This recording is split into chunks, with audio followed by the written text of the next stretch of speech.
clear tu te chỉ bay vek ule hey tuần tu hian missionary Thailand rama thawk mek nupa ania kawmna kan nei do ni tuna hian Indianapolis alom lai tak ania karang sang hian lom don chu kan thelo chung te po chu kan zo tanga an thupui le engwanga missionary ni an than chan te kan lo ngai thatoa aman la khop me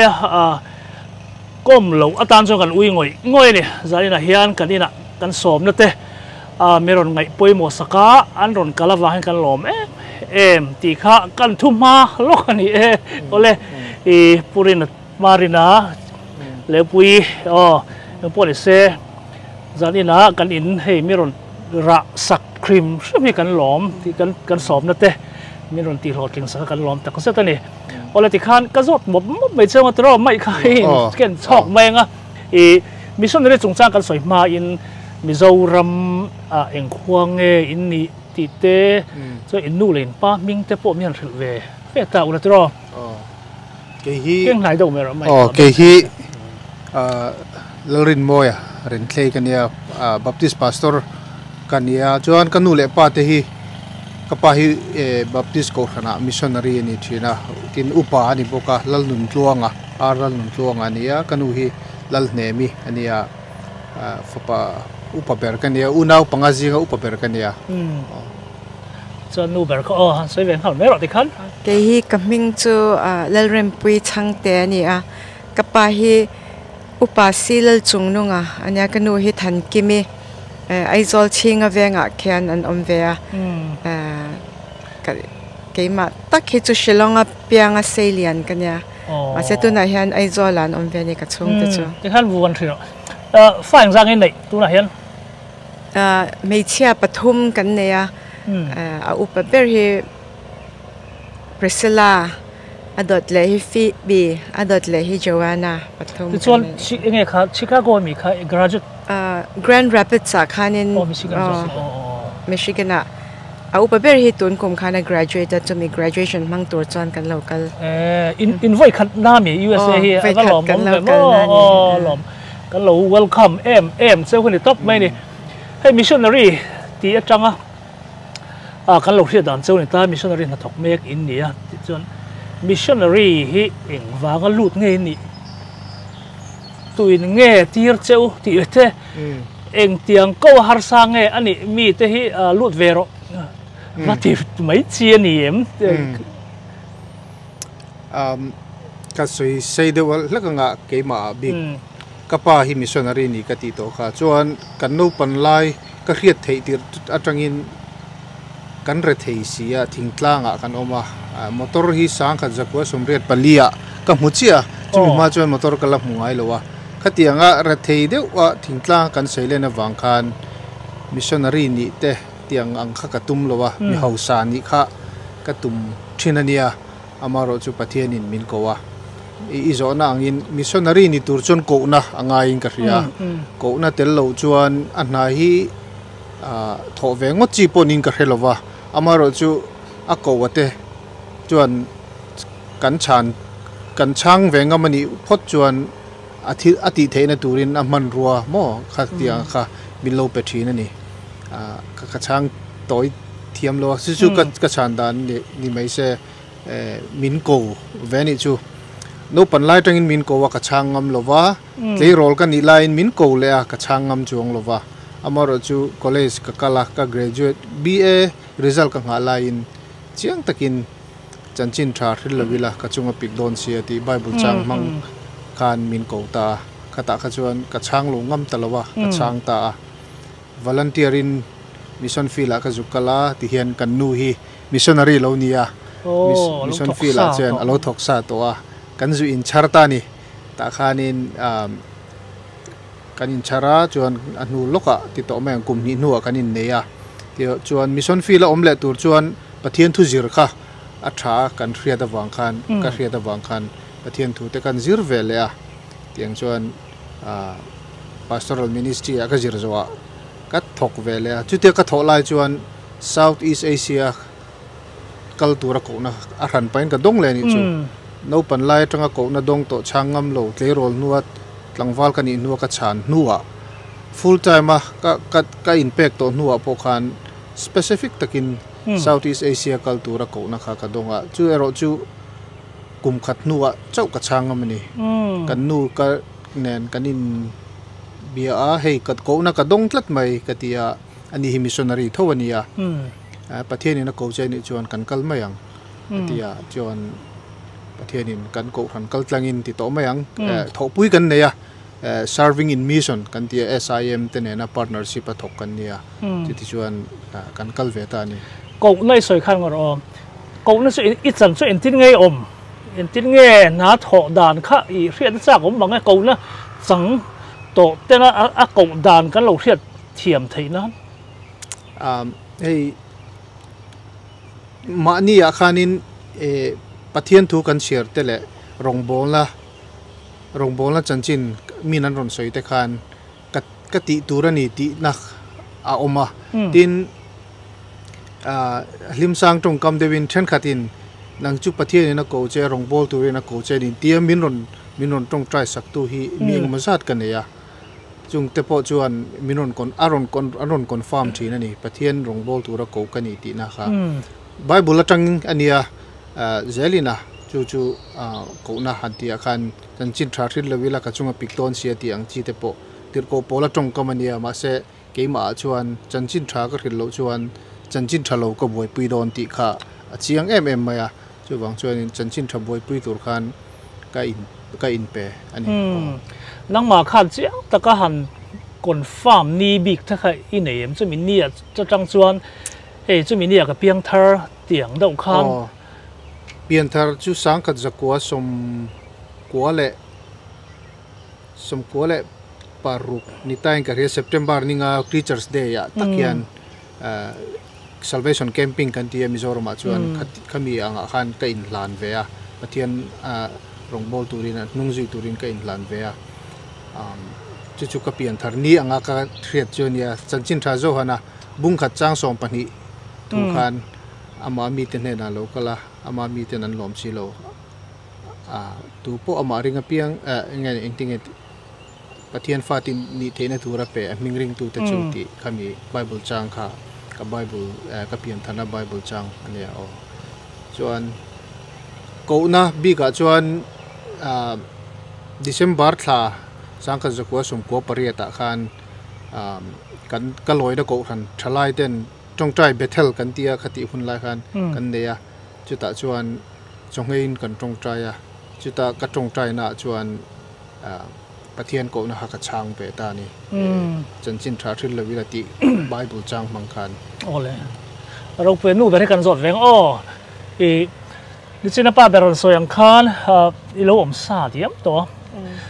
in mu hen kum zar nge lo om to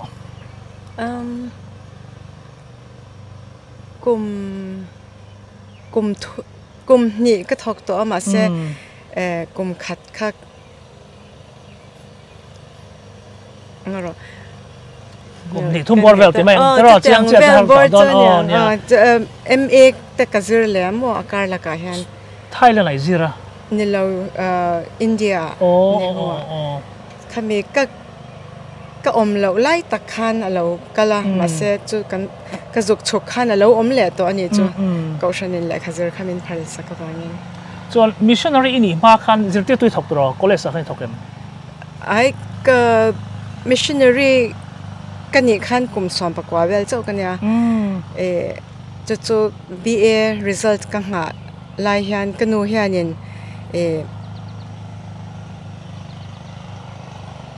pathian hne na lom thu soinan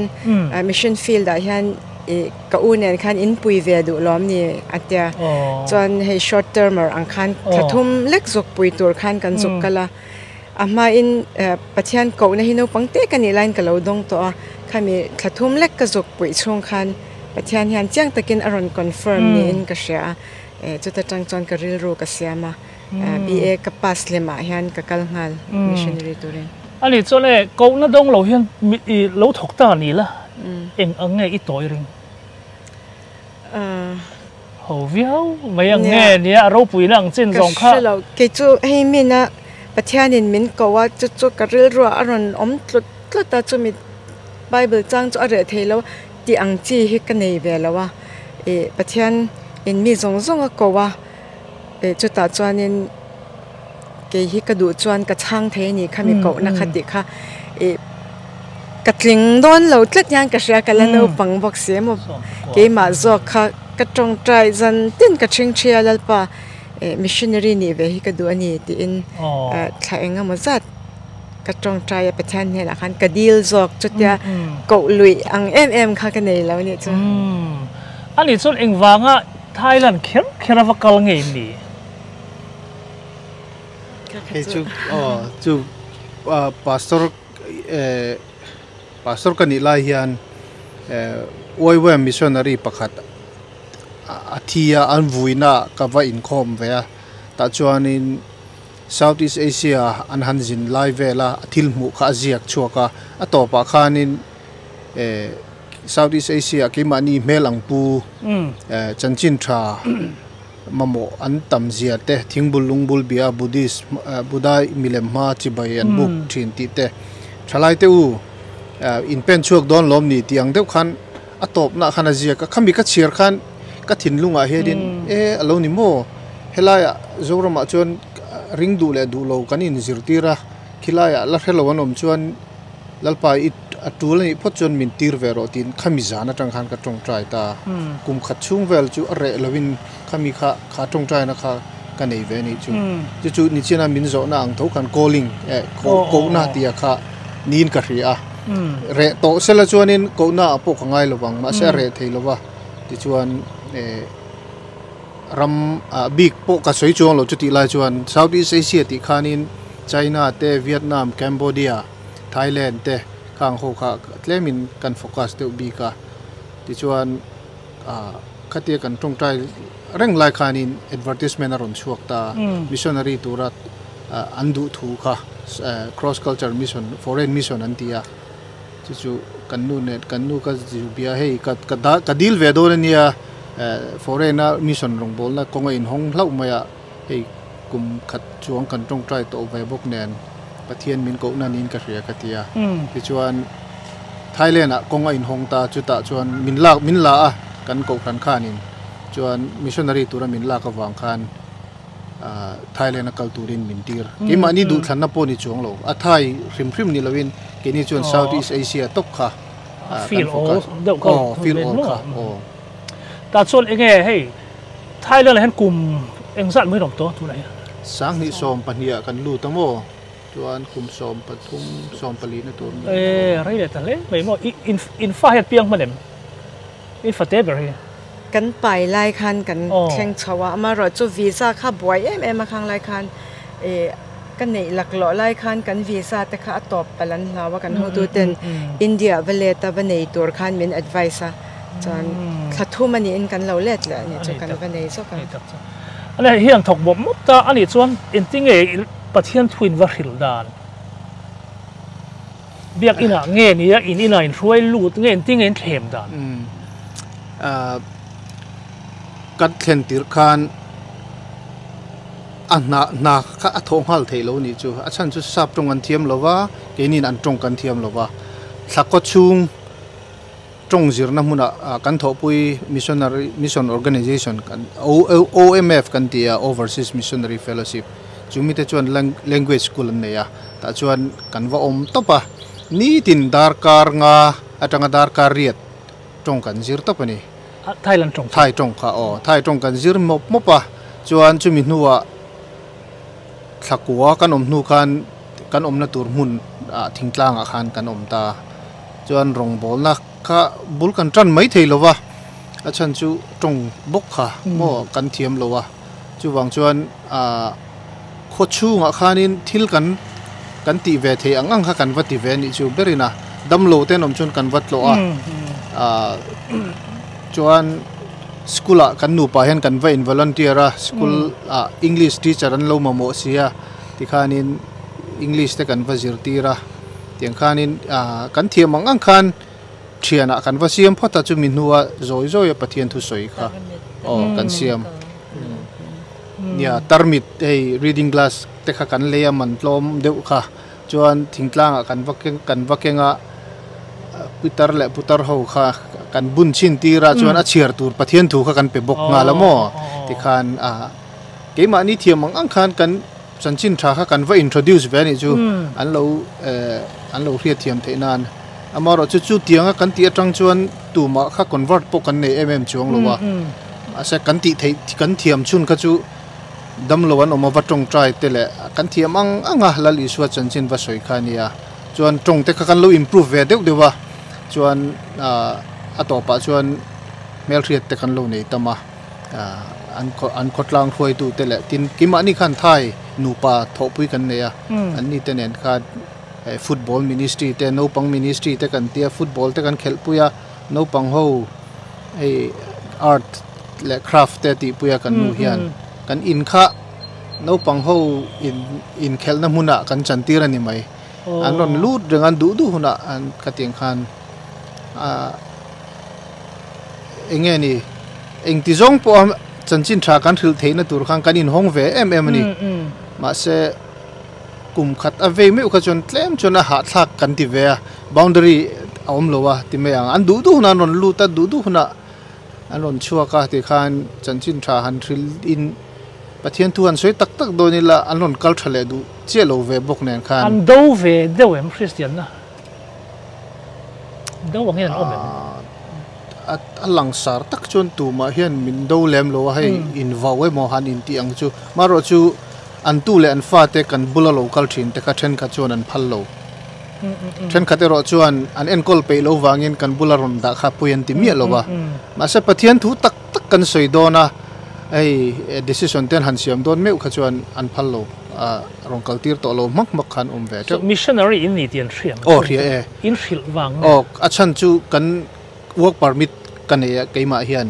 religious affairs visa kan ei boka Thailand chuan missionary visa in kaluta sa khorong bol tu kan ya chuan kat te po kan ei veka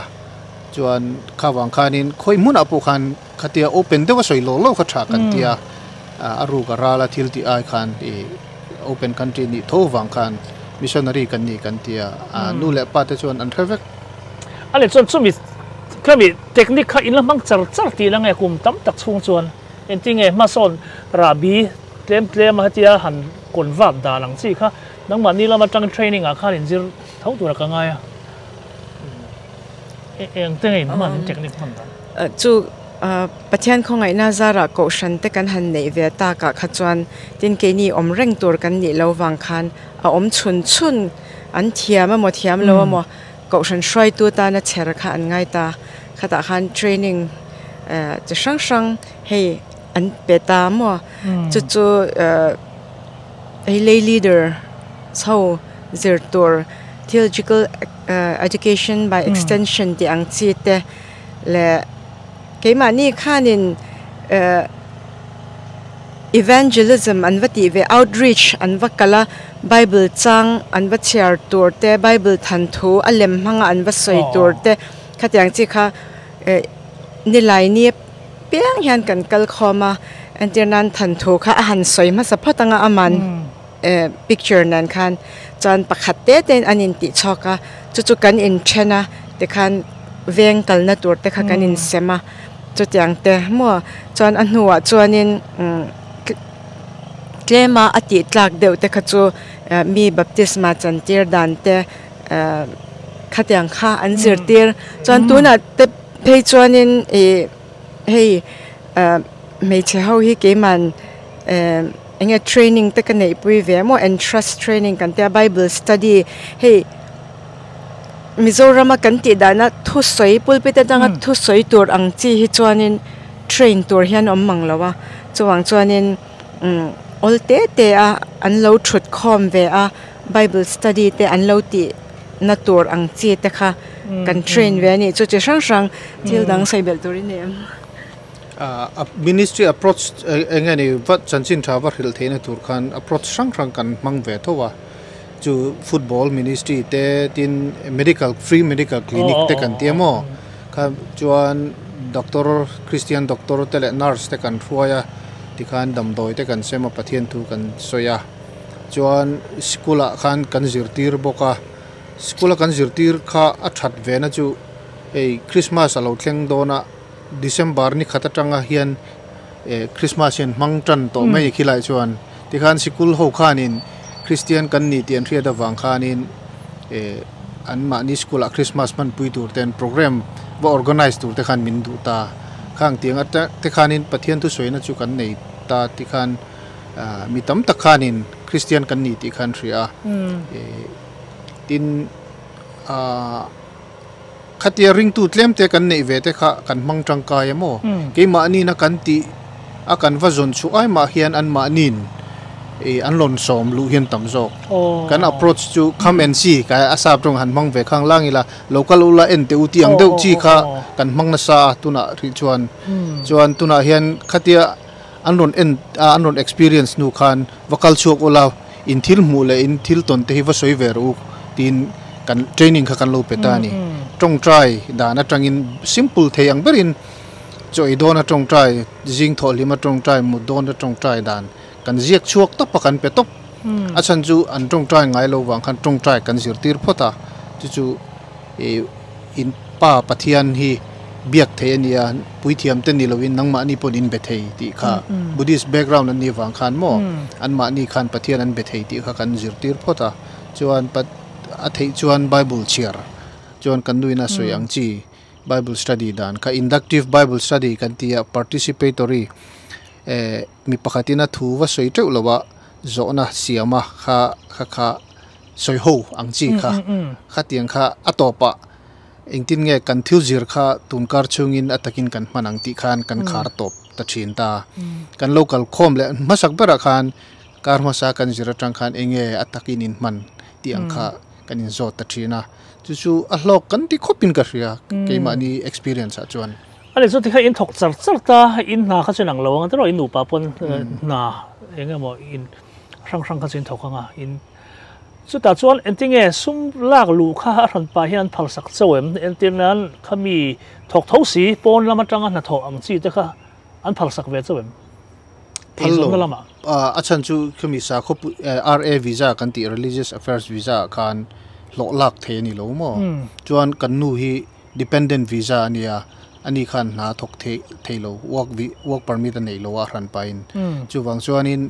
sikula kan zirtir tele thil kan ti reng kha volunteer vek engkim kha engma engeni lo nei lo khan kan ti ta engma income kan nei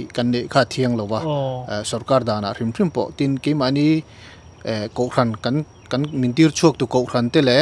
kan thopui organization pon kha min be sei chuang lo chuwang chuanin khalampang sumlampang a kha chuanin support kan tia mission organization rang chuan kami support kha kan sending kan ko ran ten kan thona organization a kan hlo ten non thona chuan ami ba kan mamo ang zong kha kan thona organization khan atan tira chon min boy puya antua chuan keimania in zong tur khan min be seita July chu tlem chuan har sa ve dewa khlai khan tuna helai SIM kan ti le mizo rama min thon tui ti kha engen entingen an thok ho nge entingen khlai khan a rang in an run pui chou nge nia khlai te kha ra thiam che lo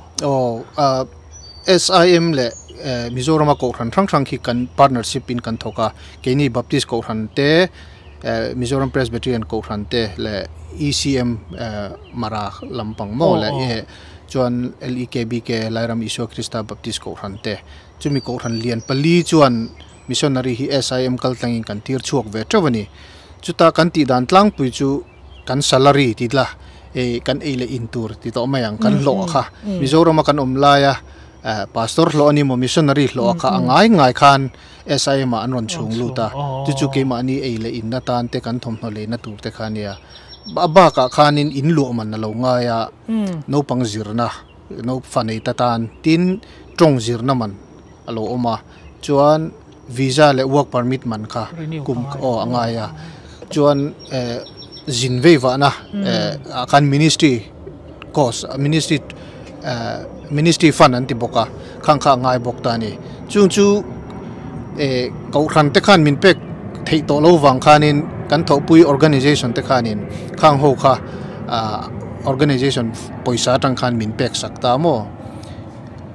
eng fang mon pek thei lo ti tu atop pan pe thei to lo chau ti na nge nia enga mo rem cha lo ma wanga pe thei lo rim nge ka ti zau atira tang he mi thleng kan peng chu tianga soi sa nge ni kan ti lai ta ti hen soi la kan riat thiam dan tur chuan Mizoram ko han tam zok khi chuan foreign missionary tir hi a hau tak lutukani sumle pai zong in India rama ko missionary pani pathum tir theina ani de awang khan mi tam tak hianin foreign mission hi kan tingam manglo ani chu wang chuan SIM khan chu mi chu hria in za somnga inron tum the chuan kenin asomnga dang hi kanon tumang ti ang deuh khan agreement khan siam ani atran tira maro chu feel akan han luta tak taka budgeta omlo budgeta da bel ngai khalo ta zel ani chu wang chuadin khang kha ania khamiatan kan North East Akian office kan ne North East Missionary Assistant Project ta chumi chu pool fund kan ti ang chi kha SIM khan oma chumi mang chuan missionary kal thar te kha kumni kumthum kumli kumnga thleng te pon niang chu an din huna zir khan khami khan fila an omchung an mamo tur kha SIM khan atum sakta ni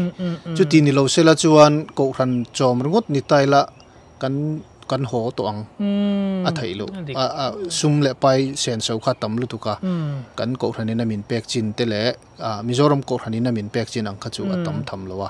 chu mi ko nga chuan nia min zo ta kha chuarin tlemin kan ho tu te le kan ruai tu kan ko ran ruai tu te ho te po anin hon ve deu lo chuan tlem chuan har sa ve deu ni khop mai le lo zon ve lok cha o nang i sum le pai har sat nei chu nia hi police mi ring kan ni kha chuan a om chang kha chu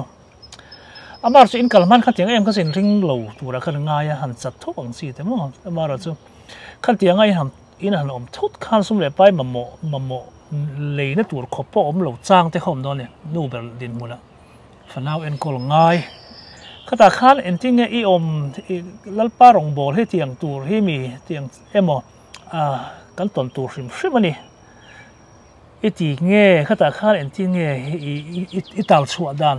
nang ma pathian en ting nge na tho yeah a first year kha akum masaber kha shom khop meya nu le pa hi chu pathian ko na kan donga shom huamin engkim huamin kan kalama ro chu atak taka chuan tuar na ber chu kan fa te hin lo nya fa te mom som leina tur mei po nei lo chuan nu le pa tan chuan a shom chin ve khop mei ma ro chu pathian rin om zia hi kan hu zela engkim nei sa engkim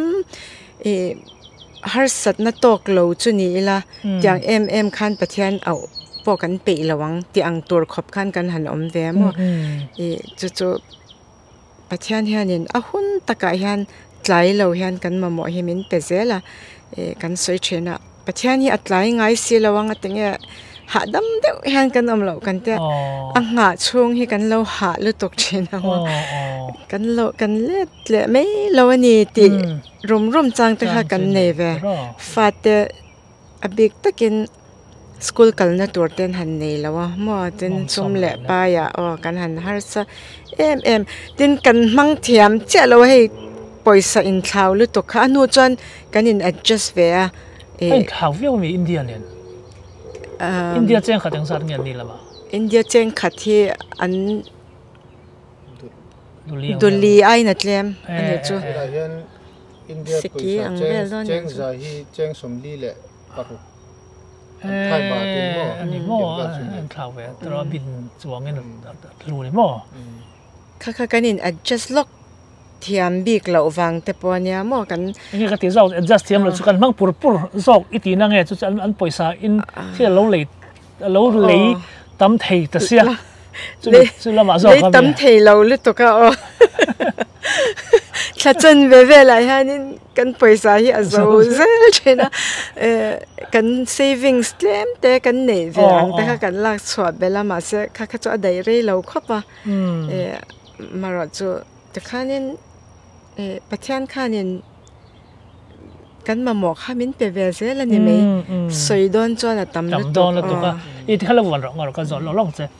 เฮ้ยไทยแลนด์สู้กันเรื่องต่างเฮียนฮีคอเวลสวนแล้วหุ่นปุ๋ยตามอ๋อให้ซาปูแต่ปล่อยกันกัลเร่งตาท่าไรส่วนนั้นนมเจนน่าหลังมังตากันเรื่องต่างเฮียนมีปลาพวกไม่เชื่อนี่แหละไม่อะไม่เชื่อเพราะอดูจะมีปลานี่แหละไม่อะอินรองบอลนะขั้นเตียงการะขั้นอินบอลเงี้ยอาจจะมาเฟลไฟเขาการะเจ้าเงี้ยอินบอลอินบอลไม่เข้มข้นเขาจุa feel fai ang renga an society shim zurui te hi kan hungai lawa mo chuan drug addicts te an om cheu ti chu kan shevea no chi zor te pon om cheu ti chu kan shevea ma se ai wal au de wa va mu tur hi an om lawa ni chu thingtlanga te po chu tin SIM kan ya OMF nen kanin partner ta khota chuan OMF fi alo film khur ema man lai thil thleng to hei mi pa te khatyang ang no chi zuar ang chi tenen ministry nei ta khan phal lawa chuan antirnan contacts kan lo nei ta kan contact kha mi pa ni chuan keima in ka kal thailo ka pasal nen kan kalangaya amo me chia te kha kan contact an ni chuan kan pahni in kan kalangai ti ang khan fel faide win dan kha kan neya mo chuanin kan mu ang chin hi chu tam tak kan ko shana kan shan kan han din ve a hi baptisma lo chang thar te po an wang lai te chuan nun mang du da ve tak te pon om ti te chu kan shema se khatyang khan alanga pawin a om to lawa society a khachanin anin accept vek me ni an thingtlang a pe chon putar le no pang de berin oma khami a inkar chin khachu khopuya sarkar na thak te an ni lo chuan khopuya in hlo faturin an kalveka an fanute an fapaten om lawa enge na an thoti poi anin zot che wak chuang lo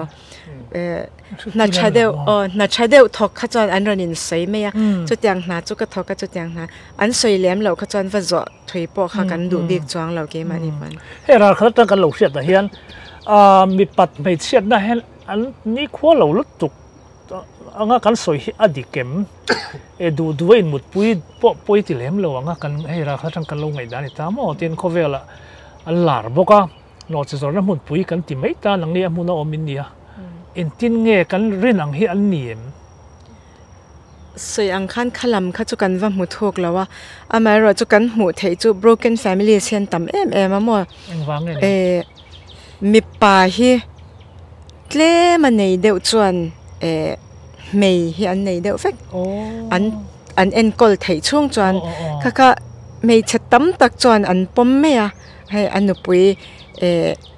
anupui a first wife ang khan an om me te khan chung ko shan te khan va nei ta ma se khatyang ngai theilo khatam takan om ve kha chu anin thena mi pa kha chu anin nupui kha an nei la zel theya mei cha ero kha chu an chan kha cheta dewa khata khan ma se hi kan chen oma te po fa pathum nei an oma an pa asang vek te ang chi mo atlang puin am mei cha thiam lo hi ani lo ami pa khanin te khan mi dang kha an mu kha chanin nei zel ang chi kha tam khop me chung ko broken atam lu tok ne pa ber kha kan zo tang e zurui mu tur mu mal om lo win te se zuan khap am mi khap lo wa an zuar ve ka hei dor 7-11 kan tia heta chuan gas station tina khan oma khang ate po khanin in tur oma se jing dar som pakhata tanga tlai dar nga inkara hian leitur mi lo len phal mi lo chumi nu ai ro chun len phala chin jing lama po len phala an in dan tlang pu chun na tho bana hen an in maya I kholaya te ani pon in chunga te po pona ten in maya ma se ruya in ti boy han tiang chi kha an festival lai hian an sa new year lai te an songkran ami an water festival lai te hian zurui chu kan mu ve tewa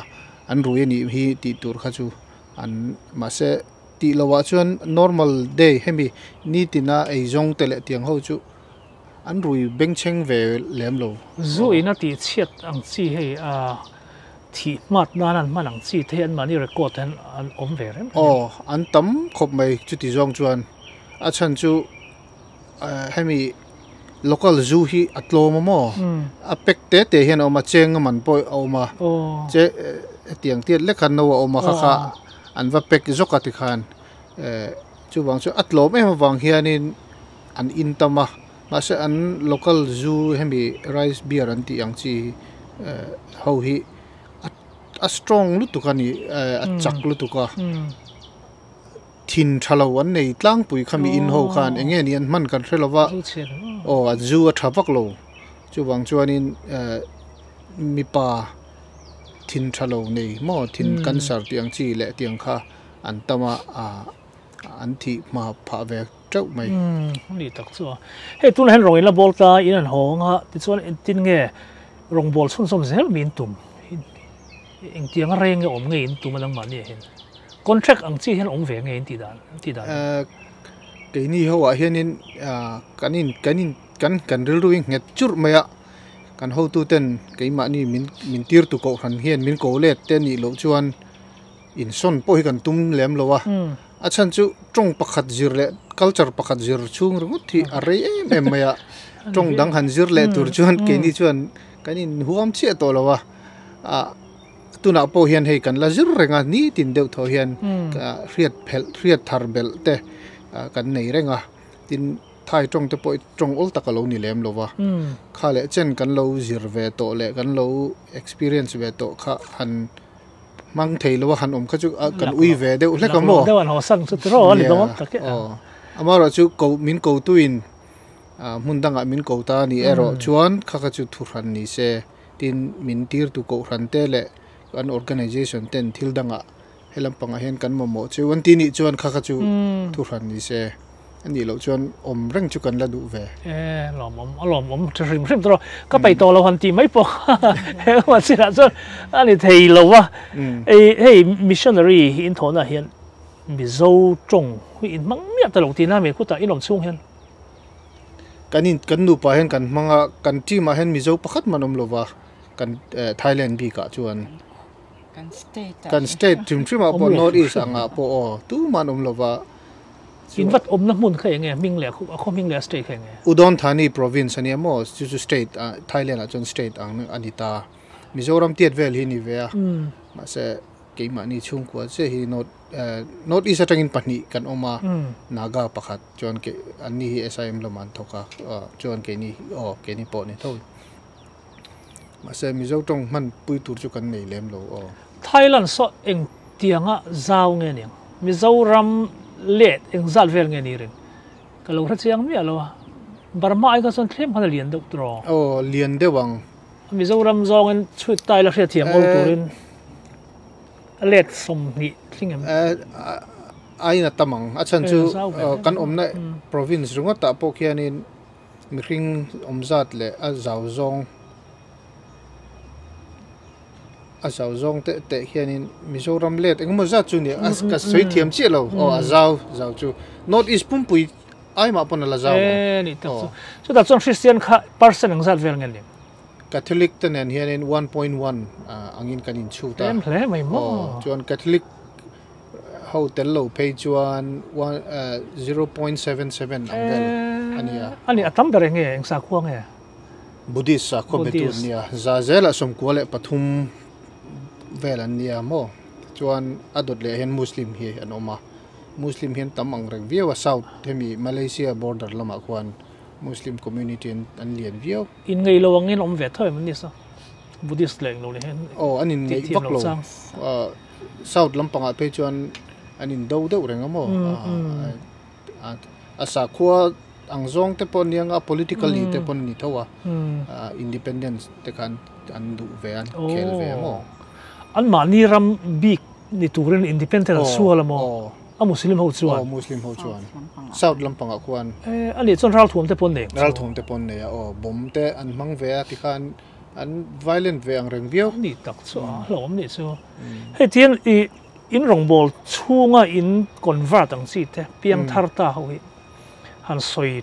thei mai ang chi hin ne mieng zat bor vel nge ti ang chi pathian ko ina zara kan first term ti mela kum li kan chung khanin mi insat che kha record kha kan nei ve ma se mi som li borvel chunia chuan second term kan lu le khan chu tiang zat bor tlinglo dewang azawa in mi som ruk som sari vel hi chu kan nei ve ke ma ni kut nge ya baptisma kan chantir ve te kha ania amaro chu kan team bi ka antinan team chi sang sang kan nei ve thopui te kan nei ya chuan missionary thar te kha anon om khan ke ma ni mentor an ni ve ke ma ni na kar khata ni ni kan evangelism kan bati pui chuan sunday apo kan biekina hun te kan man tira kan lo cherve te khan oma khang ho te ne na kan thil ti belkhom chuanin za te chu kan chuang ve te chuan karinga amaro chu khang ho khanin thita anom nuala kum lampang upa te tin then khat chu family pressure awanga sa kholui le te po anom ve bok hey lem changder te anom ve hi iringem su chung zinga chuan om ve the ni om ve ka ring pi san chang ve ta mai lem chang chi mo achan chu anni thai ho context ka kan soi thui de le nga soi thira an pom zau mai ni buddhist an ti takna 90% 93% an ti takna buddhist sa kho zui tu te ki pipu sa khuan zui boka hinduism po hian pom vek tho eng sa khu po khan pom ani mai tin enge iswa chanchin kan soi khan than ti em maya an pathian pakhata khan an pom mi the an enge ni he athi than ton ra pan tia enge ni lal iswa karinge lal iswa ka pom metia tong trai na te po ya an hlan the vek achan chu pathian eng mozat an rin jinga pakhat ang khan an ngai ve maya hinduang do ba se ani chau tia kan soi tak che khan an buai ta thin ni so an man ni ramina an lo ti than ani mo du ke marin trak do ko so thian be mai an ma ni tong chon sing saksit an tia chu enge ni sacred mizo tong chuan thil thiang lim emo hai mi thiang lim te po kan tiang chu biak tlak zui tlak ni an riat kha an nei tu mai ni chu chung jinga chuan lali su kha an pom hal mia the chu wang chuanin ka pom me an ti hala kha ke ni chuan atake mo kan tia tlang puin khatiang taka an pom te chuan kan tia pathian thu kan thrila baptism class te kan tia kan han chan tira ma se anu fe khan lali suwa ring tuini chuan heta hena kal thei to lo he ti thei to lo wa he ti thei to lo kan ti khan an han rathiam chhota then kha chuan tlem chuanin karin angot lo ni lo wa ti te po ha nom ve tho ni chu wang chuan kan du uluk fiawa baptism class te hi thlangi tal te kan ti ve thin mo ma sa chu ti chung po chuanin lem chang chu an la om tho ani tak chu missionary lut so mieng zat bor vel nge lo mi ring Thailand ram chung asan record in nei dala so har ang ren ko le achan chu free country ni wang khian in Thailand hi mission organization tam takin Laos te Cambodia Vietnam te Malaysia te China te Beinan anron mangta khila khian headquarters an ne ya khato kin an thlok chuk renga ti khan khami khang te kha kan chiar tel ton chuanin sang fel tel fen om vein ka ring amaro chu athai jing tak tak thok tu ero chu kan tam tuk lo mo ka tia azat chu khat thei big ta lo chan chu ke mani thona organization bi ka chuan SIM a hian tuna hian alunungin ti meang nupa te po chiar zelin mi som sari borvel kan oma OMF kan partners a hian chung ai tam deuh hlek chuan om boka mi za don borvel chumi belkhom rongot po chu ma se khilai an chiar dan chuan mi pa nupa po kha ran ang deuh te khan an chiar mo khatiang ani kha chuan kan tam ma ang reng biawa engma zat chu kan omang kan tam ve viawang poi kan zot i nang li lo om ma saboka mi ti pian tharang chi te pok hin nei ta tianga pian thar an chan hian hei India Association buai na kha om hal mai ta ngange mo kan hindu pui kha i convert buổi na ron siam thei kha ani ngal me ni sarkar dana chuan khal tiang khai tong ngai ngai midang iton lo pan midang hin tong ngai an tong ve no latin ma se chen khathi chu film khor lo wangte an tirnan lang sar deuh ten an Buddha lim te mo khatyang an thil an sa khothil te kha an paya video ten an cover a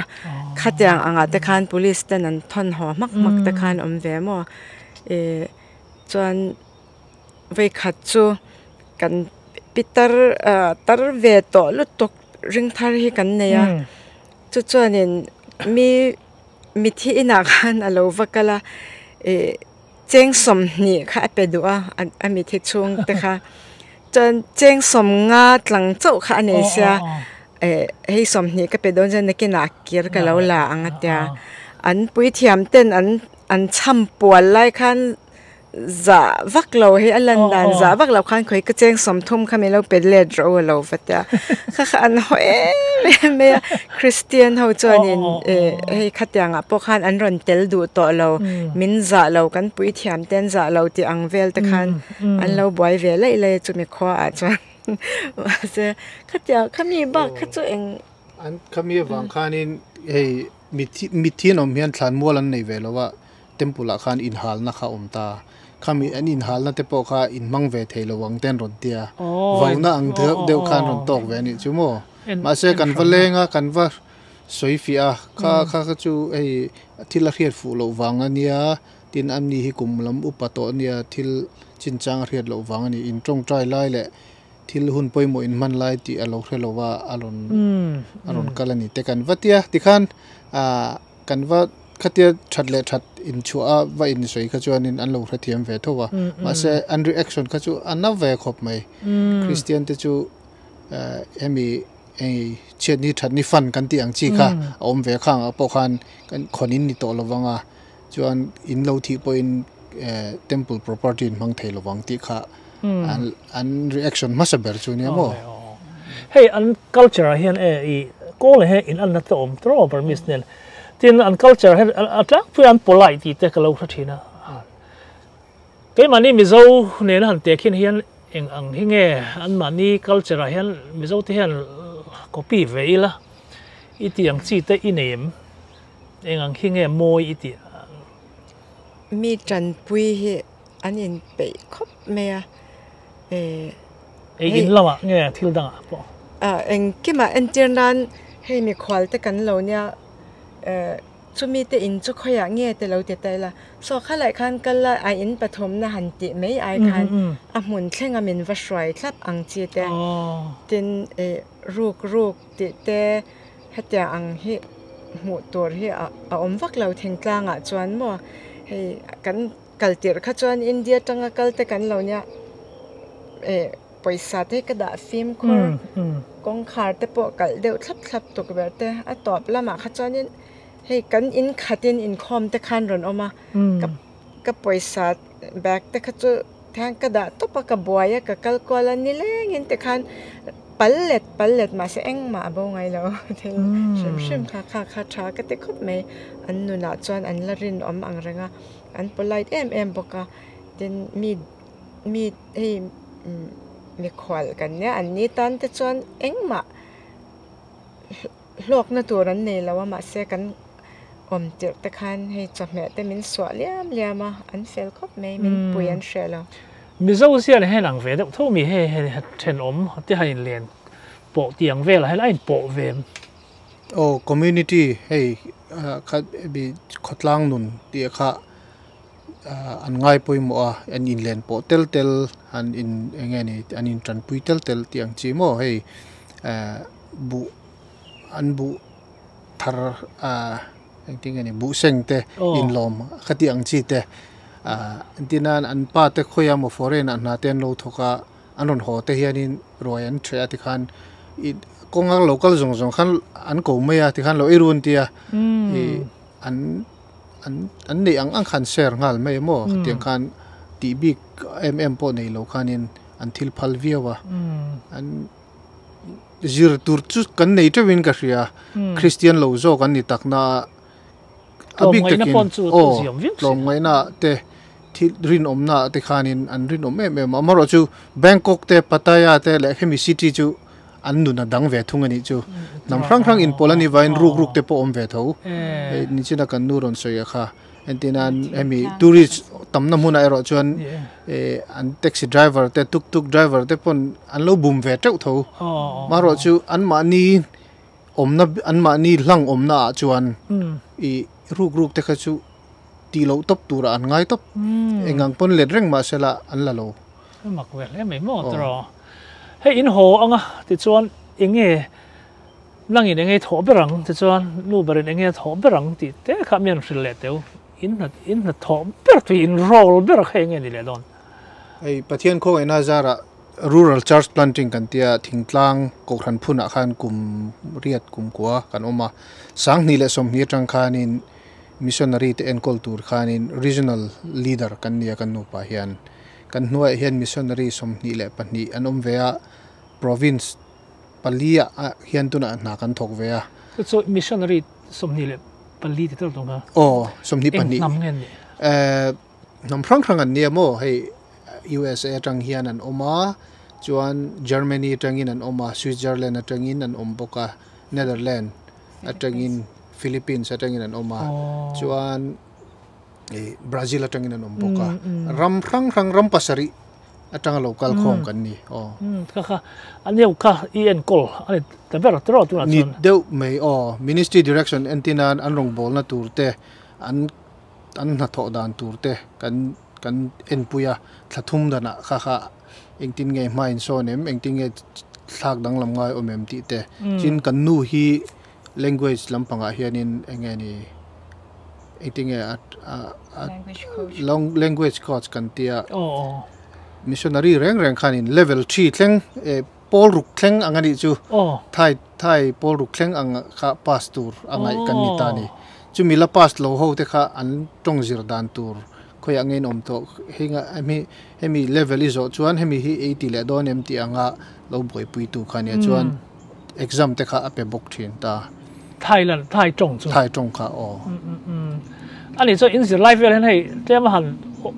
o phoi vel han o lai vel không vel do na tem min lo mi do sok chang te ho in tong ve ngai em kha te hom ve ngai em mak tak ang chi te kha ton language ania hei thluk ni mo kol tong thaw ni cho ti fulo kha kan nei na sa ke chuan in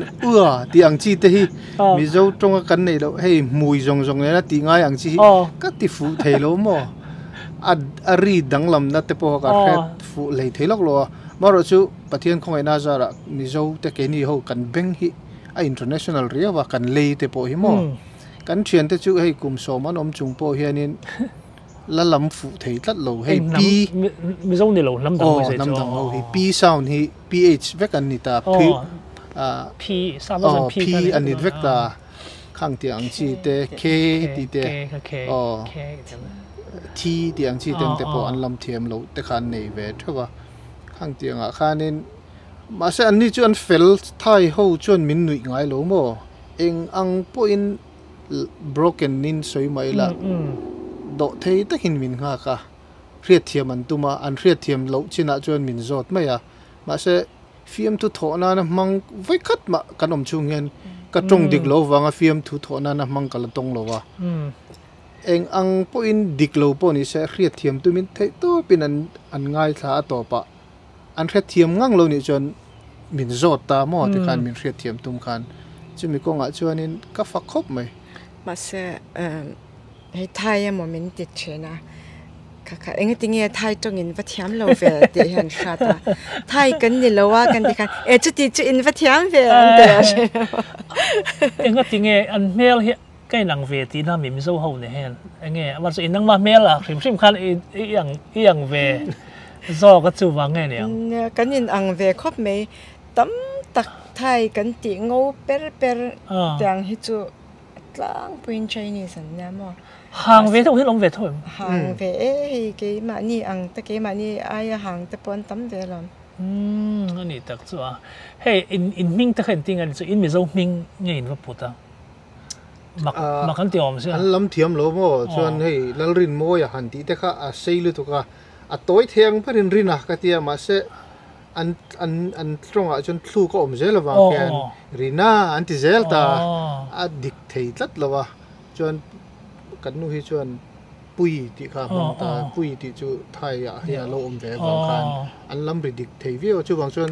cái chú Thai mình cái này charin cái anh tia charin anh nghe chân chưa language ko la kan lai khan kan zirtir tu khan in nang ma ni trong nam ming in ming ho hi lam har si thai ming nei ro tha ti ya chu min pe ve tok maya obje po kar khelo wa tun thleng po hianin omje chi rang rang an soya thil film tak fia tak moi tak soina ni an tia charin ti chu mi pa ming le me chi ming kha an nei rang ve thoem anh mình pu mà hiang cái sự lâu mà mà sẽ anh in câu duat này cho atlang puin syllable pakhat hay nè ta nat nut pep tin đang top top anh in man pol na sa mình pum cho say value tục mà sẽ ping tối hiền in pedo với cái mỏ chơi yang cho nên in câu sa phô tập mấy cái mình răng tập ta mỏ call tập bồi khăn tiếng đâu khăn ni về thấu ni chia lâu đâu vẫn mỏ anh chia lâu你得咗。别别提นู่น明個門比起安內VM，嘿，咪說話摸呀，背啊，點都個門都跟你，睇得輕嘅。個ตัวน่ะฮิจานินขัดยังก็มันเดี๋ยวขาดตามาจุดยังสวยบีกตัวจุกระเชลว่ามาเสอันมิงชิมอันมิงปุ่มฮิจุไวมิงอะตามลุตอิงวังไงเฮมีบุดิสอัตรังอันลักปาลี language อัตรังสันสกฤตปาลีขัดจังเรากลันยี่วังขันว่าไวเทลุตรัสยังเท่าแหวนกันกัลติราโปรขันกันฉันอมนูขันปริยาที่ข้ามินเปกตัวมาอัฐไทยเราเดี๋ยวตัวก็ดูเราปริยาช็อปราดอันนี้ทักษะอีทราบhowอมนะทราบก็ขบวนขึ้นทราบhowนุนเสียส่วนเองเอาว่าเราวิวตัวมันเจียเนี่ยวิวตัวมันขบวนละมาส่วนนี่เลี้ยงจ้องเราอัน culture วงตุ้มชิมเฮียนเรานี่เวมเฮ้ยใช้นี่เศร้าแต่ปนเฮียเองแต่เขาเป็นทราบเป็นว่าเจียมาเสียอัน culture วนนุ่งตุ้มจัดหม้อขั้นที่อย่างจริงเนี้ยทราบhowก็ปีอีเรื่องมันเงี้ยมันต้องทราบตีดันก็รู้ก็ปีเวส่งไม่จริงเงี้ยนี่ที่อย่างอันมันนี่เจียสันอัน society ไอ้เทรนด์พวกก็มั่วเหตุอันนี้มันออกมาจน middle class เลย high society ในอินเดียจุงหัวจนนี่ทราบเพียงง่ายสังไม่มาให้อัน movie หัวแต่เห็นอัน movie อัน actor อัน actress ตั้มจอกฮีอันมาดีตรงจนลูกครึ่งอันเดียทับปลอันตั้มมาอันง่ายสังบอกค่ะทราบทับปลค่ะอันวุ่นร้องปะถ้าอันนี้ที่พอเห็นโลค่ะขัดเตียงเขาค่ะอันทีวีเวลาและ advertisement กันหูตั้มเปิดหัวอันนี้ตาข้างเขาเลเวลาเขาจนทราบ influence สังแบบไม่อามาเราจุดมินหน่วยเลยหัวจนอันมานี่ culture ให้อันฟิล์มถูเตมิโซรามาแต่พอเคียงโอ้ยกันเตียงจีเตเขาข้างมีลมโพลค่ะมีตั้มตะกันลมเวบค่ะจวนจะมีไอ้หน่วยเลยเขาข้าจวนอมเวจุงเขาจวนนี่ให้อัน traditional music เตละตุยปุยอันมานี่ให้อันมวยไทย boxing ตีเตตักโรตีเตแหละเตียงลมโพลแต่พอขันลมเวไอ้ปุ่มปุยอย่างจงก็สวยเทียมเชี่ยเราในอันนี้เทรนด์เวนี่จูอันไงสันจงอามาเราจูอันน้ำนุนฮีปนละมาจังอันเนกตูฮีตั้มเวียจูบางช่วงนี้อัน culture วงนุ่งตูเฮียนี่ festival ฮีอันวัวไม่นี่เองก็บอกอักขัดทัดตินเดียวตัวเฮียนfestival อันนี้มันนี่ตีตูเฮียนอันสาขัวเลยอันนุนวงนุ่งตูขันที่ขันอันกายกบตาจูบางช่วงนี้ทราบปนหัน influence วิวมาเสียทราบอังตักขันอันอมจวงเราข้ามีเฟสติวัลขันเดลเทยตอกจินขันอันอมเละเวกเซลเอาเลยแล้วก็ยังกลมนัดเจปอร์เรย์ดูตาไอหันสวยเบลดูเตอินเนมส่วนกันดูตอกไม่โดนจ่าดวงซีเตดู yeah cái chú mấy khát kinh này đâu thế cái xây đủ bạc chú global mission à cái này dấu pha thế hi item hi lâu lút về xe thì hi cái đủ à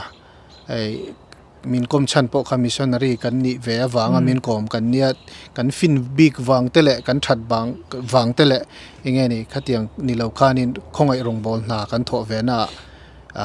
min lo kom ve du kha kan lo ma ke ni hian pathian rin om ziale pathian hi bel tlak zui tlak ani je hi atakin kan hmuwa kum som le ti kan om chung hianin pathian rin om je atakin kan huna sa chu wang chuanin keini aya fel le tha kan thalai te abik takin thang thar te zinga he global mission a hen ron lut ve se ti hi du in ka du a ka som du a achan chu mission rong bol na hi kumza ni liam ta vela tanga in tran chho ti to mayang 18th century 19th century vela khovel pum puya rong bol na ron in tran chhowa khan avun ngau mi ngau te na an ruai kha ni deuh vek ani mission organization tam ber po hi khang ho te ro din le khang ho te na an malak na khania maro chu tun 21st century a chuan ani talowa mission organization lian pui puya hian ke ni ngeni zo na thlak te po he kan ruai tu level ate mun sang sa kan lo om ve ta SIM nge po international officer mi pakhat kan ne ya chuan board of governors po mizo kan ne ya chuan field sang po field director te kha zo na thlak mi kha kan nei nual to ni chung chu ani awang chuan hetiang mission organization lian na te hian kan naw te kan tu kan fa te hi ron lut ve sela tu na tanga kum nga kum soma chuan ruai tu an lo nianga eng global movement lian tak taka te hian ke ni kan tu le kan fa te hi ruai tu an lo ni thei don ani chu wang chuanin tu na tang hian hami kong in hong hi ko ran ruai tu te po anianga le political ruai tu te po hian helam pang zonga hian khovel huapa keima ni kanin pho chu theina le kan talent te kan man thei na tur te po nin ka ria pathianin zofa te hemi konga hian kong na sa takin min hon sak to a chu ngak mai lovin enge ni opportunity o mo piang hi ron bo ve tur khan ka cha du ka som tu ni upui sei du inem toite in hei na china kan paina soi ang khan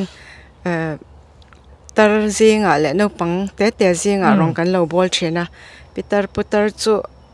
christian an lo kalama ro chu hami a than len zel na khan a chak lawa tuna hian pathianin youth le mo tlema thalai de uzok te a hian kong tam tak min hon saka university ministry te high school at te middle school te pon yang chu le football ministry sports sang ministry ang kha in hong chawa khata khan thalai te lo zon lo ve du an om chuan ke ni kha kan contact thei ani te kha ka sai do ole alom ole kha song kha kan in kom thei te chu ania thlir tu te din lo hlok pui kan be se ni tin chong trai kut kan ron do nga langa ni hi Thailand le tur ne pathian rong bol ho le tur ania thei to pin chong trai na lama min lo hriat sak don ania kan lo me chi bai le kai ka lo me mai hun kena kal pan mal som chu se